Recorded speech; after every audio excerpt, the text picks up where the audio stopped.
Hello दोस्तों, आप सभी को नए साल की ढेर सारी शुभकामनाएं। आई विश कि 2022 आपका काफ़ी अच्छा बीते और इस साल आप सभी लोग अपने अपने लक्ष्य में सफल हों।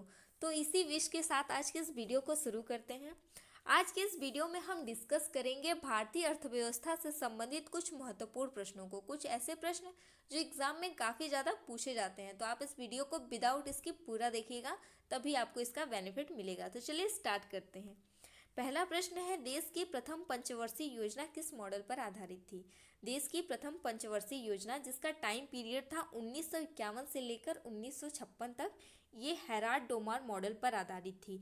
दोस्तों, यहाँ से कुछ और इम्पोर्टेंट पॉइंट बनते हैं जिसमें कि पंचवर्षीय योजनाओं के उद्देश्य काफ़ी ज़्यादा पूछे जाते हैं।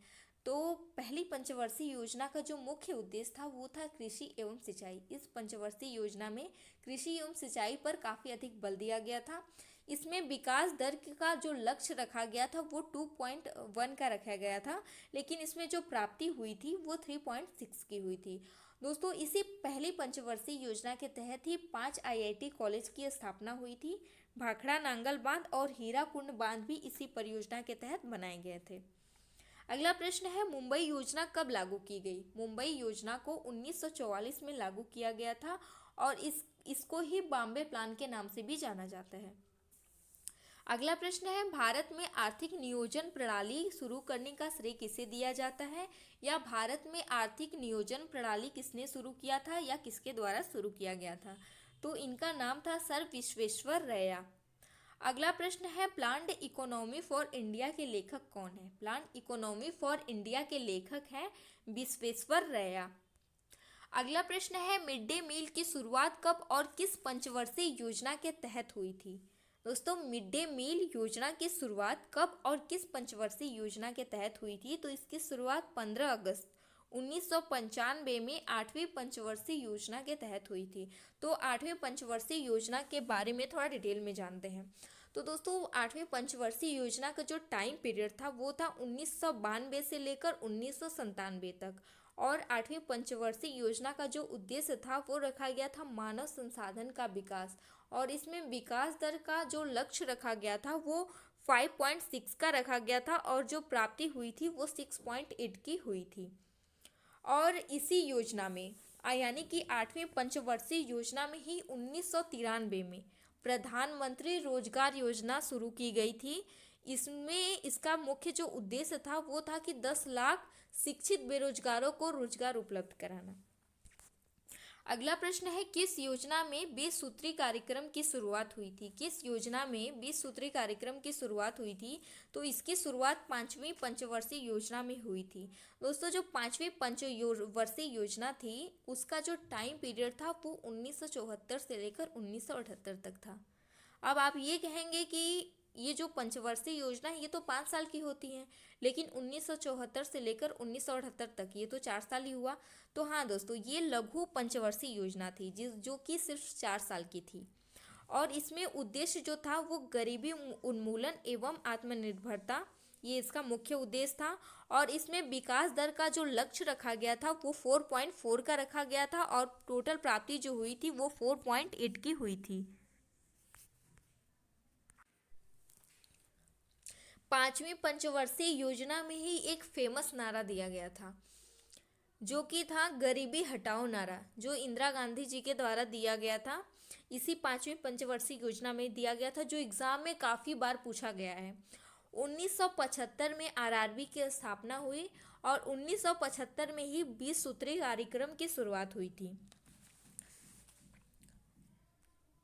अगला प्रश्न है, सर्वोदय योजना का विकास किसने किया था?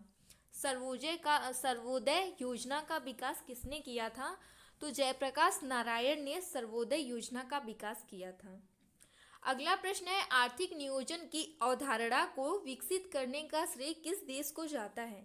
आर्थिक नियोजन की अवधारणा को विकसित करने का श्रेय सोवियत संघ को जाता है। अगला प्रश्न है, आर्थिक नियोजन का अर्थ क्या है? तो दोस्तों, आर्थिक नियोजन को संसाधनों का उचित उपयोग करना ही आर्थिक नियोजन कहलाता है, यही इसका अर्थ है।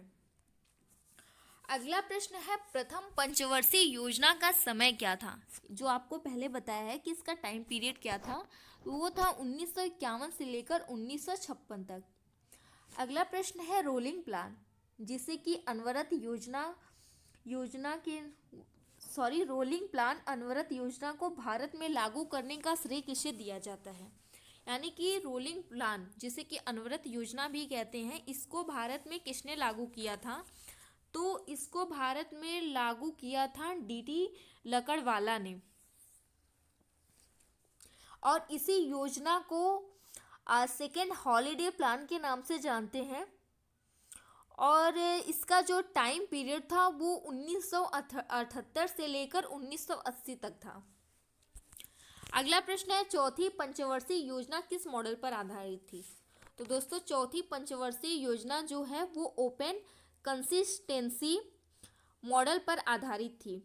और जो चौथी पंचवर्षीय योजना का टाइम पीरियड था वो था 1969 से लेकर 1974 तक। और इसका उद्देश्य था स्थिरता के साथ आर्थिक विकास। और इसमें विकास दर की जो लक्ष्य रखी गई थी वो मतलब कि 5.7 की रखी गई थी, लेकिन जो प्राप्ति हुई वो 3.3 की हुई, यानी कि ये काफ़ी असफल योजना रही। दोस्तों, इसी योजना के तहत 19 जुलाई 1969 को 14 बैंकों का राष्ट्रीयकरण किया गया। चौथी पंचवर्षीय योजना में 19 जुलाई 1969 को 14 बैंकों का राष्ट्रीयकरण किया गया था। और इसी योजना में 1971 में भारत और पाकिस्तान का युद्ध भी हुआ। मतलब कि 1971 में भारत और पाकिस्तान में युद्ध भी छिड़ गया था। और इसी परियोजना में, यानी कि चौथी पंचवर्षीय परियोजना में, परिवार नियोजन कार्यक्रम भी शुरू किया गया था। अगला प्रश्न है, गरीबी हटाओ का नारा किस पंचवर्षीय योजना में दिया गया था? तो ये फेमस नारा पांचवी पंचवर्षीय योजना में इंदिरा गांधी के द्वारा दिया गया था। अगला प्रश्न है, पंचवर्षीय योजना का अंतिम अनुमोदन कौन करता है? तो राष्ट्रीय विकास परिषद पंचवर्षीय योजना का अंतिम अनुमोदन करता है। अगला प्रश्न है, राष्ट्रीय विकास परिषद का अध्यक्ष कौन होता है? तो राष्ट्रीय विकास परिषद का अध्यक्ष प्रधानमंत्री होते हैं। अगला प्रश्न है, योजना आयोग के प्रथम अध्यक्ष कौन थे? तो योजना आयोग के जो प्रथम अध्यक्ष थे उनका नाम था पंडित जवाहरलाल नेहरू।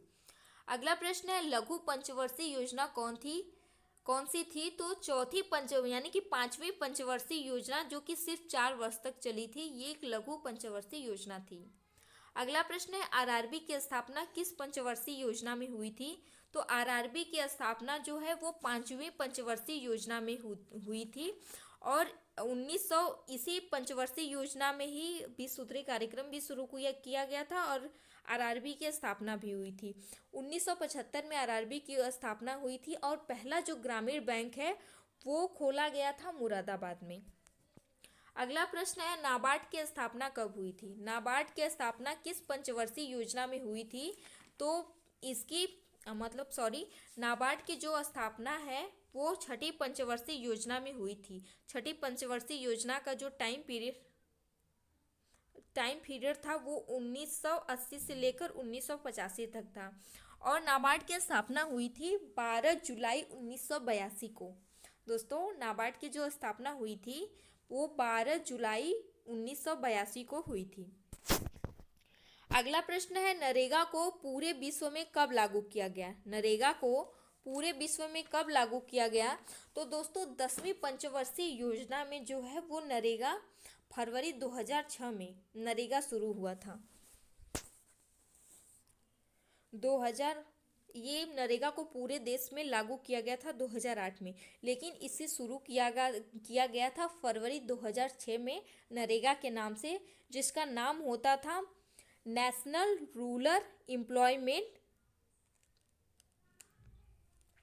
यानी कि राष्ट्रीय ग्रामीण रोजगार गारंटी अधिनियम। और इसे पूरे देश में जो लागू किया गया था वो 2008 में लागू किया गया था। पहली बार इसे आंध्र प्रदेश के अनंतपुर जिले में लागू किया गया था। 2008 में इसे पहली बार आंध्र प्रदेश के अनंतपुर जिले में लागू किया गया था। और 2 अक्टूबर, याद रखिएगा डेट, 2 अक्टूबर 1909 को इसका नाम परिवर्तित हो गया। नरेगा का नाम चेंज होकर मनरेगा रखा गया। 2 अक्टूबर 2009 को इसका नाम मनरेगा रखा गया और उसके पहले इसका नाम नरेगा था। मनरेगा यानी कि 100 दिन रोजगार गारंटी। तो दोस्तों ये थे आज के 20 इंपॉर्टेंट क्वेश्चन जो कि एग्ज़ाम में काफ़ी ज़्यादा पूछे जाते हैं। आई होप आपको ये क्वेश्चन काफ़ी अधिक पसंद आए होंगे। दोस्तों अगर आप लोगों को थोड़ा भी पसंद आया हो तो प्लीज़ इसे लाइक शेयर ज़रूर करिएगा और पहली बार वीडियो देख रहे हैं तो चैनल को सब्सक्राइब कर लीजिएगा। Thank you.